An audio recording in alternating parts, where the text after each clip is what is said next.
ஹல்லேலூயா. கர்த்தரும் உலக ரட்சகரமான இயேசு கிறிஸ்தன் நாமத்தினாலே உங்களை யாவரையும் வாழ்த்தி வரவேற்கிறேன். பிரியமானவர்களே, சௌக்கியமாக இருக்கிறீங்களா?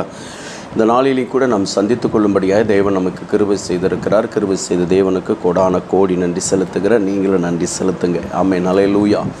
பிரியமானவர்களே, இந்த நாளிலேயும் கூட நம்முடைய வாழ்க்கை ஒரு பாழான நிலத்தை போல, அல்லது நம்முடைய நிலம் பாழானது போல, நம்முடைய வீடு வாசல்கள் பாழானது போல, அல்லது பாழாகவே கிடக்கலாம்.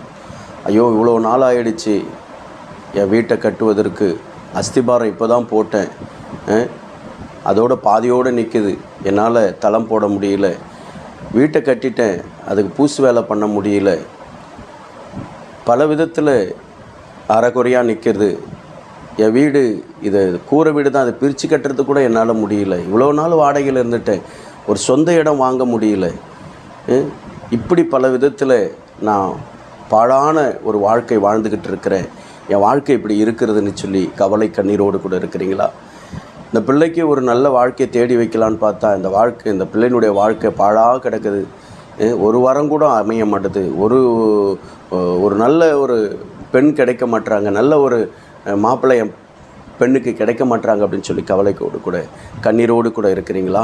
என் அன்பு தேவ பிள்ளையே, தேவனாகிய கர்த்தருடைய ஆவியானவர் சொல்லுகிறது என்னென்னா, சங்கீதங்களின் புஸ்தகம் 74வது சங்கீதத்தில் பிரியமானவர்களே 3வது வசனம் இப்படியா சொல்லப்படுகிறது. நெடுங்காலமாய் பாழாய் கிடக்கிற ஸ்தலங்களில் உம்முடைய பாதங்களை எழுந்தருள பண்ணும், பரிசுத்த ஸ்தலத்திலே சத்துரு அனைத்தையும் கெடுத்து போட்டான் என்று சொல்லி, என் அன்பு தேவ பிள்ளையே, ஆண்டவருடைய சமூகத்துக்குள்ளாக இன்றைக்கு என் அன்பு தெய்வ பிள்ளையே, அவருடைய பாதம் பாழாய் கிடக்கிற உன்னுடைய ஸ்தலத்தில் உன் வாழ்க்கையிலே வந்து அமரப்போகிறது. கானான் தேசத்துக்குள்ளாக என் அன்பு தெய்வ பிள்ளை போவதற்கு முன்பாக மோசேனிடத்திலே ஆண்டவர் சொன்னார், உன் உள்ளங்கால் மிதிக்கும் தேசமெல்லாம் அது உங்களுடையதாக இருக்கும் என்று சொல்லி.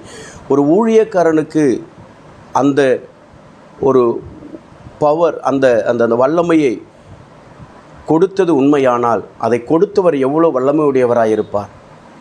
ஆண்டவர் சொல்கிறாரு, நான் உன்னுடைய ஸ்தலத்துக்குள்ளாக வருவேன் என்று சொல்லுகிறார், என் பாதம் உன் ஸ்தலத்துக்குள்ளே வந்து அமரும் என்று சொல்லுகிறார், உன் பிள்ளையுடைய வாழ்க்கையில் நான் வருவேன் என்று சொல்லி கர்த்தர் சொல்லுகிறார். பிரியமானவர்களை, இந்த நாளிலே கூட பாழாய் கிடக்கிற உன்னுடைய வாழ்க்கையை கர்த்தர் பயிர் நிலமாய் மாற்றப் போகிறார். பாழாய் கிடக்கிற உன்னுடைய வாழ்க்கை ஏதேன் தோட்டத்தை போல கர்த்தர் மாற்றப் போகிறார். வேறு என்ன வேண்டுங்க? நம்ம வீட்டில் ஒரு ஃபங்க்ஷன் வச்சா இவர் வருவார் அவர் வருவாருன்னு சொல்லிட்டு பத்திரிக்கை அடித்து கொட்டை கொட்டையாக பேரை போட்டு அவருக்கு வரவேற்பு வைத்து எல்லாம் செய்கிறோம். சில நேரத்தில் வருகிறார்கள், சில நேரத்தில் வராமலும் போய் விடுகிறார்கள். 1000 பத்திரிக்கை அடிக்கிறோம், வருவது ஒரு 200-300 பேர் தான் இருக்கும். என் அன்பு தெய்வ பிள்ளை, ஒரு எதிர்பார்ப்பதோடு தானே வைக்கிறோம், ஒரு ஒரு ஒரு வாஞ்சையோடு தானே, இவர் வந்தால் நமக்கு நல்ல ஒரு மகிழ்ச்சியாக இருக்குமே, இவர்கள் வந்தால் நமக்கு ஒரு வருமானம் வருமே, இவர்கள் வந்தால் நம்ம ஊரில் நம்ம ஒரு பேர் புகழோடு கூட வாழலாமே அப்படின்னு தானே சொல்லி நினச்சி செய்கிறோம்.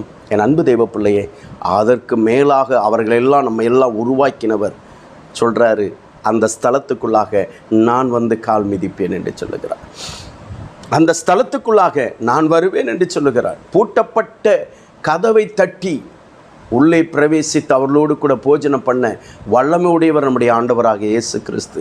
என் அன்பு தெய்வ பிள்ளையே, உன் வாழ்க்கையில் இயேசு வரப்போகிறார், உன்னுடைய காரியத்தில் இயேசு வரப்போகிறார். இயேசு வந்த வீட்டில் சமாதானம், இயேசு வந்த வாழ்க்கையிலே சமாதானம், இயேசு கிறிஸ்து வந்த வாழ்க்கையிலே அற்புதம், இயேசு கிறிஸ்து வந்த வாழ்க்கையிலே அதிசயங்கள், இயேசு கிறிஸ்து வந்த வாழ்க்கையிலே இயற்கைக்கு அப்பாற்பட்ட காரியங்கள் நடக்கிறது.